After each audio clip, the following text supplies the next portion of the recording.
And with Randy solos, I know you said that you'd kind of leave him to it to kind of rehearse them, but were they just one solo recorded or were they pieced together at all? No, for the most part, Randy wanted to play the whole thing in one go because he valued the performance aspect of the solo. He valued the fact that it, should generate and it should build and there should be a performance value to it. So him practicing and then him playing the solo were kind of like two different modes. Because he'd say, "Okay, let's try one," and then I could see he would steel himself up and get ready to play, and he'd rip it out and try and get all the way through.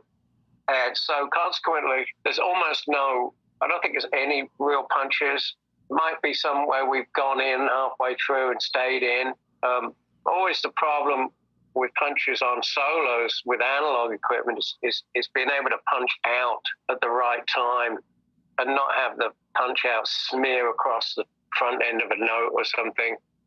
So it wasn't really that advisable.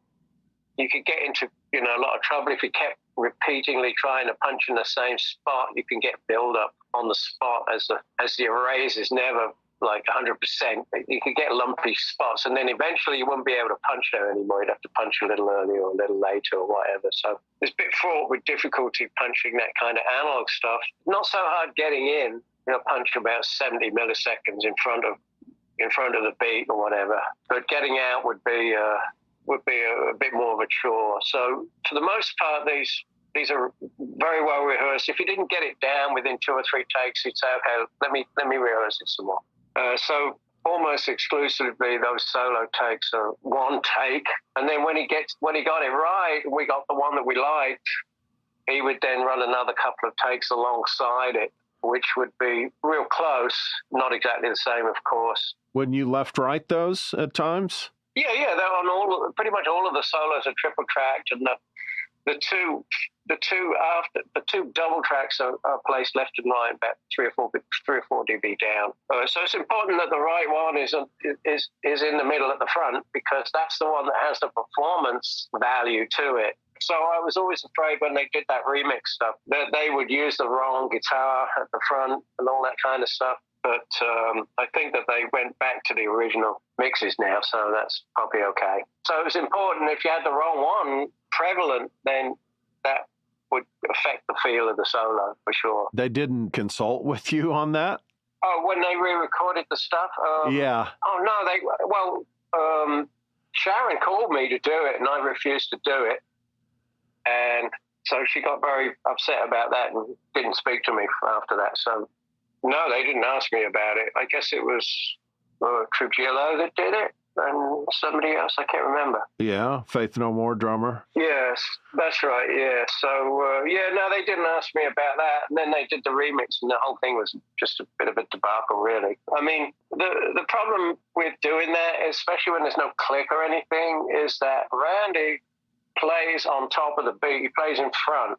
So when you hear him playing in front of the beat over the drums, it gives it this kind of excitement thing, and that's quite common for guitar players to be like that, to play in front of the beat a bit. But I think that what happened when they tried to redo this bass and drums is they actually did the bass and drums to Randy's guitar because they don't have anything else to play to. So now they're actually going to be in time with Randy, and that's not right. That's not where the song was. The song was actually not in time with Randy. So the whole thing would develop more of a peculiar feel, and I think it felt kind of wrong somehow. It just didn't work because then the timing of where the vocal is going to be a bit wrong as well. And, all these things are interdependent. And, there's an interesting theory that I have about overdubs, which I think is basically true, is that if you're playing with the band, you're playing with somebody else at the time, then there's a two-way conversation, there's 100%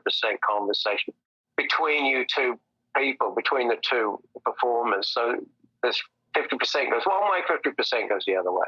But now if I'm going to overdub onto a track that already exists, I can only accept the input from the track. I can't give the track any input. So the conversation is now only a one-way conversation. It's a 50% conversation instead of 100% conversation. So there is a certain amount less information, if you like, conveyed by my overdub than there would be to somebody who did it actually at the time with the other people in the room. What you can see is that there is less and less 100% musical conversation with the performance in a lot of records. And that's a very ephemeral thing to try and put your finger on, but actually does exist. And it's one of the reasons that some albums are so great and some albums just are very kind of flat and lifeless. And you can see this from especially albums made in the 70s where they were made basically pretty much live.